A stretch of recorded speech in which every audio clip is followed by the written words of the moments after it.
We hold these truths to be self-evident, that all men are created equal, that they are endowed by their Creator with certain unalienable rights, that among these are life, liberty, and the pursuit of happiness.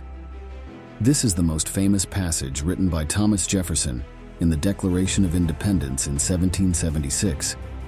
It speaks to a great truth. All people are created equal and have the rights to life, liberty, and the pursuit of happiness. However, in 18th century North America, these rights were far from being realized. At that time, North America was still a colony of Britain. The British King and Parliament controlled the economic and political lifelines of the colonies, enacting laws and imposing taxes without giving the colonists a say, which greatly dissatisfied the colonial people. In 1775, the anger of the colonial people reached its peak. The shots at Lexington opened the prelude to the War of Independence. The North American colonies began the struggle to resist British rule and fight for independence and freedom. And in the following year, 1776, Jefferson drafted the Declaration of Independence, solemnly declaring the independence of the North American colonies from Britain. This declaration not only proclaimed the determination of the North American people to pursue freedom, but also shocked the world with the concept of all men are created equal. However, from the Declaration of Independence to the actual establishment of a free and democratic country, there was still a long and tortuous road ahead.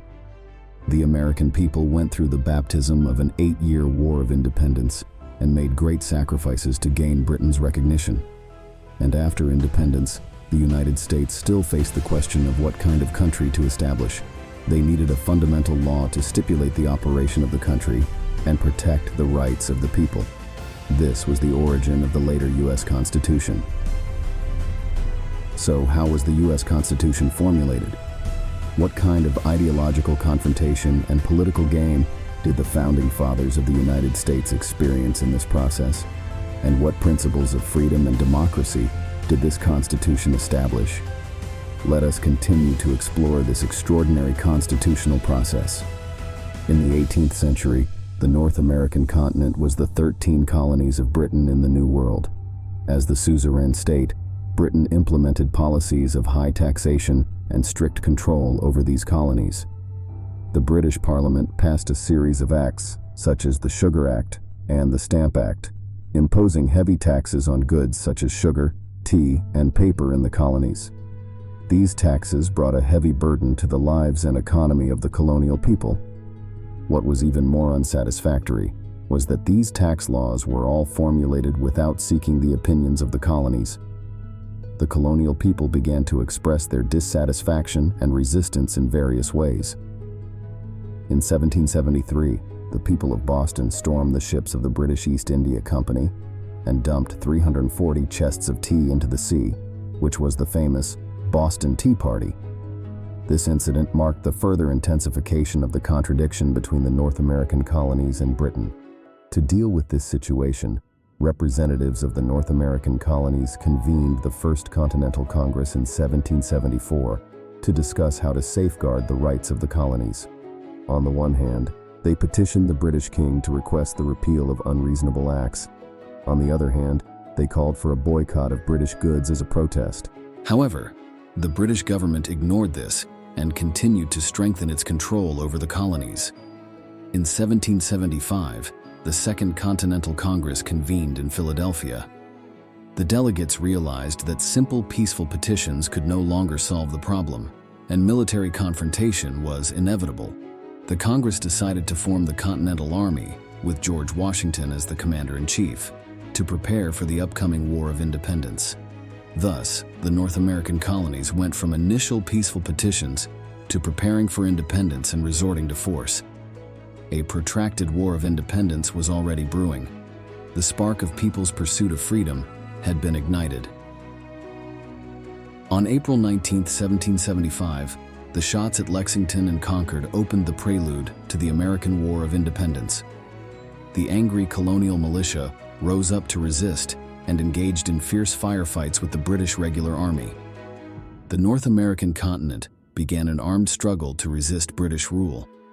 The Continental Congress appointed George Washington as the commander-in-chief of the Continental Army.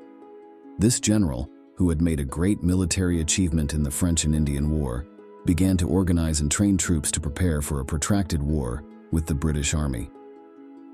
On July 4, 1776, the Second Continental Congress formally adopted the Declaration of Independence, declaring that the 13 North American states were free from British rule and had become independent countries. This declaration, drafted by Thomas Jefferson, used the concept of all men are created equal to explain the legitimacy of establishing a free and independent country. The Declaration of Independence became the programmatic document of the founding of the United States. However, the Declaration of Independence did not mean the realization of independence.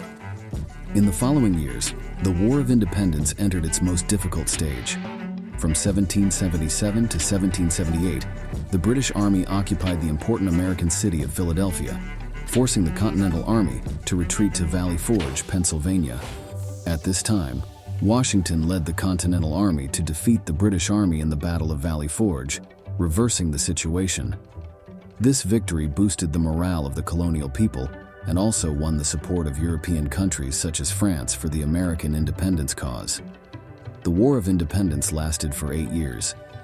Although it was difficult, the North American people never gave up their determination to pursue freedom.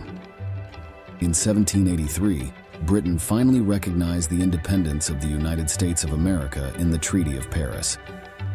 A new country was born on the North American continent. The birth of the United States was a great moment in human history.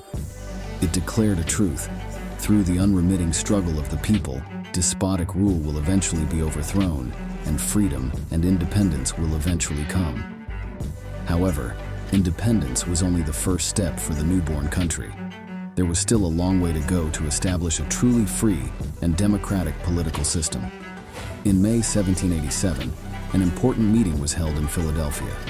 This was the Constitutional Convention, where representatives from various states gathered to begin the historic project of drafting the United States Constitution. Founding Father George Washington served as the chairman of the convention, and famous politicians such as Benjamin Franklin and James Madison also participated. However, the road to constitution making was not smooth. At the convention, the Federalists and Anti-Federalists confronted each other and engaged in fierce debates. The Federalists advocated establishing a strong central government, while the Anti-Federalists advocated maintaining the power of the states. The views of the two sides seemed difficult to reconcile. Another focus of controversy was the allocation of power among the states in Congress. The populous large states advocated allocating congressional seats according to population, while the small states advocated that each state should have equal seats. After repeated negotiations, the convention finally reached the Connecticut Compromise. Seats in the House of Representatives were allocated according to population, while each state had 2 equal seats in the Senate. The issue of slavery also became a major disagreement between the southern and northern states. Southern plantation owners advocated counting slaves as part of the population to increase their representation in Congress, while northern states firmly opposed it. This contradiction laid the groundwork for the later Civil War, but during the constitution-making process, both sides also reached some compromises. Despite many differences, the Constitutional Convention finally completed its mission. On September 17, 1787, the United States Constitution was formally adopted.